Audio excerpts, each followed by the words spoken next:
Bismillahirrahmanirrahim. Yang saya hormati Bapak Nasruddin Sam, SKM MKes, selaku dosen mata kuliah analisis kualitas lingkungan, serta teman-teman yang saya banggakan. Assalamualaikum warahmatullahi wabarakatuh. Perkenalkan, nama saya Tri Wahyuningsi dengan NIM 14120210045 kelas B3.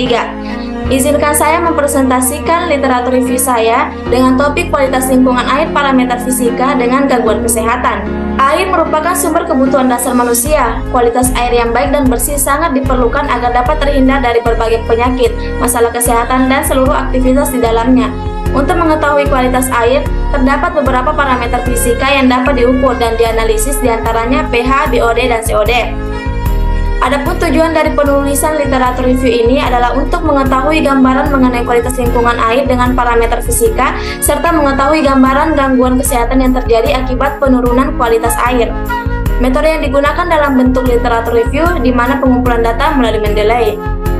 Adapun hasil tabel sintesa sebagai berikut. Kualitas air sering disalahartikan sebagai jasa ekosistem akhir. Faktanya, ini memberikan kontribusi penting bagi munculnya berbagai layanan, mulai dari rekreasi hingga kesehatan manusia. Kesesuaian sumber daya air untuk konsumsi manusia dapat dinilai dengan menggunakan parameter kualitas air. Kualitas air parameter fisika. Kali ini saya akan membahas 3 parameter fisika. Yang pertama yaitu power of hydrogen atau pH, adalah skala yang digunakan untuk menyatakan tingkat keasaman atau kebasahan yang dimiliki oleh suatu larutan. Nilai pH berkaitan dengan kadar karbon dioksida, artinya semakin tinggi pH perairan maka semakin rendah karbon dioksida di air.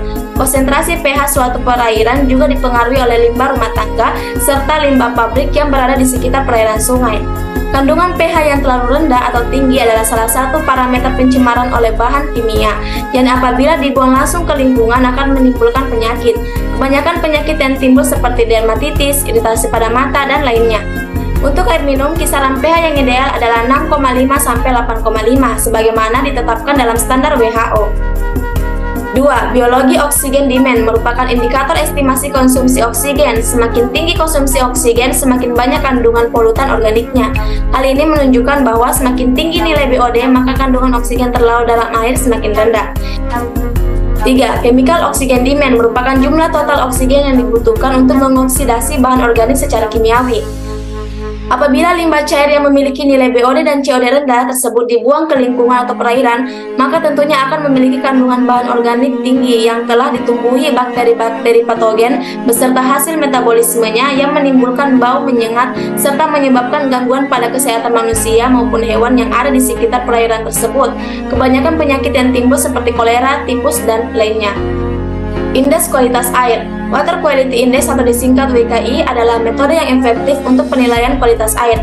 Rumus yang digunakan untuk menghitung WKI adalah sebagai berikut, di mana N adalah jumlah total parameter yang terlibat dalam perhitungan, CI adalah faktor normalisasi parameter I, dan PI adalah bobot relatif parameter I.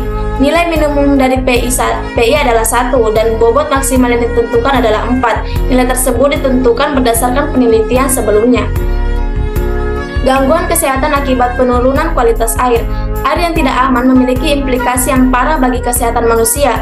Menurut UNESCO, laporan perkembangan air dunia 2021, sekitar 829.000 orang meninggal setiap tahun akibat diare yang disebabkan oleh air minum yang tidak aman, sanitasi dan kebersihan tangan, termasuk hampir 300.000 anak di bawah umur 5 tahun, mewakili 5,3% dari semua kematian pada kelompok usia ini.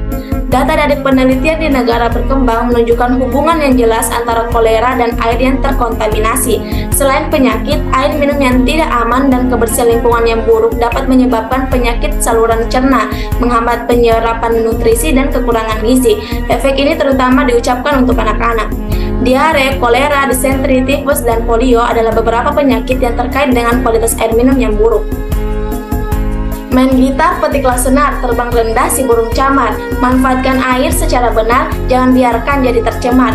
Mungkin itu saja presentasi dari saya, kurang lebihnya mohon dimaafkan. Assalamualaikum warahmatullahi wabarakatuh.